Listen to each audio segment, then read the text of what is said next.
Katia Banworth me dit « Salut Pierre, que penses-tu de la première victoire de Laurent Blanc avec Lyon et qu'as-tu pensé du match de Lacazette et Aouar ?»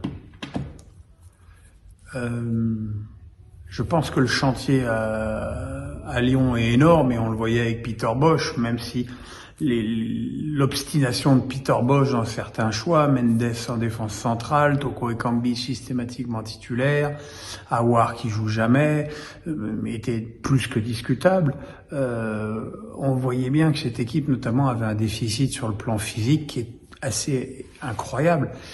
Et ça s'est encore vu à Rennes et même à Montpellier où Bordeaux, aux alentours de l'heure de jeu, a eu un coup de pompe physique très important. Donc, et bosser le physique quand on est à la 12e journée du championnat, c'est compliqué. Alors c'est vrai que cette année, il va y avoir dans un mois une coupure qui peut être très salvatrice pour un club comme Lyon.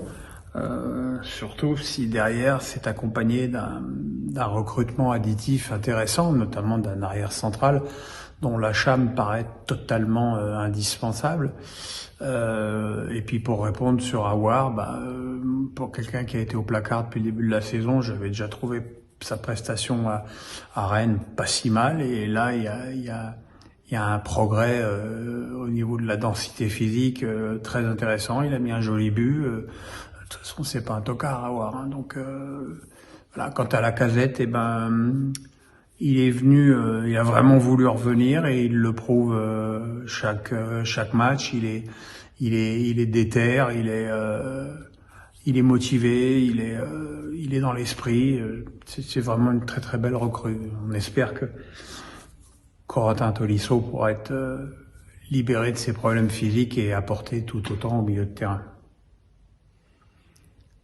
Toujours Katia Banworth, très en forme. Salut Pierre, que penses-tu de la nouvelle défaite de Marseille face à Lens?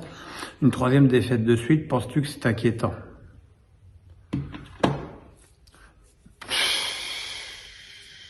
Alors les 3 défaites, c'est Ajaccio. Ajaccio, oui, c'est inquiétant. Paris, non, c'est pas inquiétant.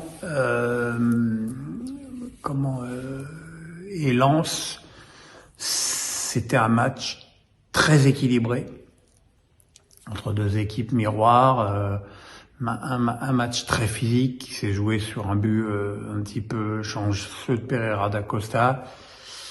Voilà.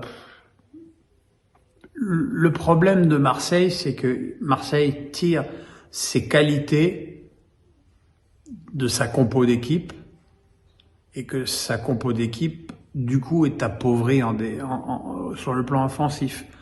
Parce que Guendouzi, Harit et Alexis Sanchez seul en pointe, ça suffit pas.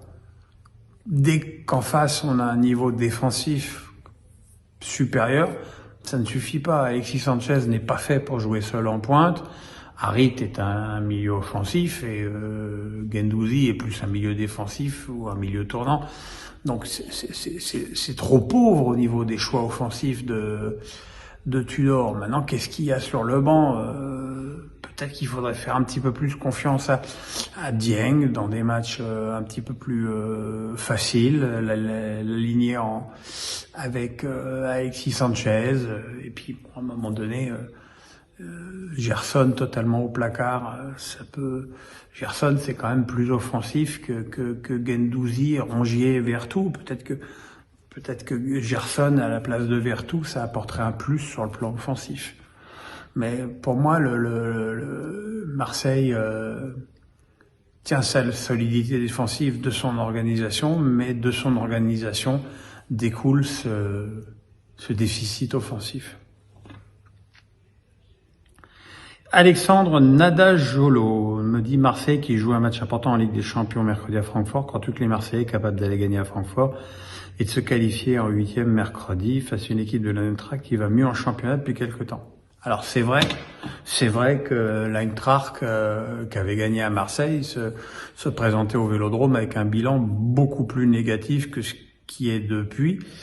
Le match va être difficile, mais bon, les 2 matchs contre le Sporting s'annonçaient aussi difficiles pour l'OM, et ils les ont très bien négociés. Ils ont au moins gagné le droit qu'on leur fasse confiance. Et du coup, est-ce qu'ils en sont capables? Oui. Est-ce qu'ils vont le faire? On l'espère. Et enfin, la dernière question de Perle et Naphtaline 44, original. Que penses-tu des chiffres annoncés sur le salaire de Kylian Mbappé?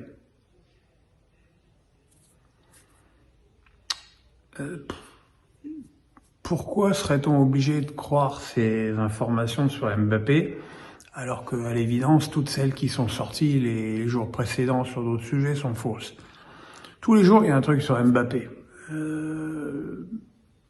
Les chiffres me paraissent faramineux, en tout cas bien supérieurs à ceux qu'on m'avait annoncés au moment de sa prolongation. Est-ce que c'est choquant?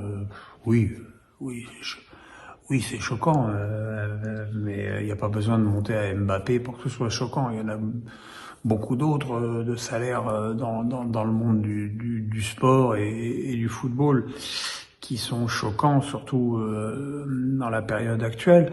Maintenant, si ces chiffres sont vrais, ce que je demande à voir, n'oublions pas que en tant que joueur français jouant en France, qui Mbappé reverse 50% de ses gains au fisc et que le PSG en verse à peu près 40% de ses gains également au fisc.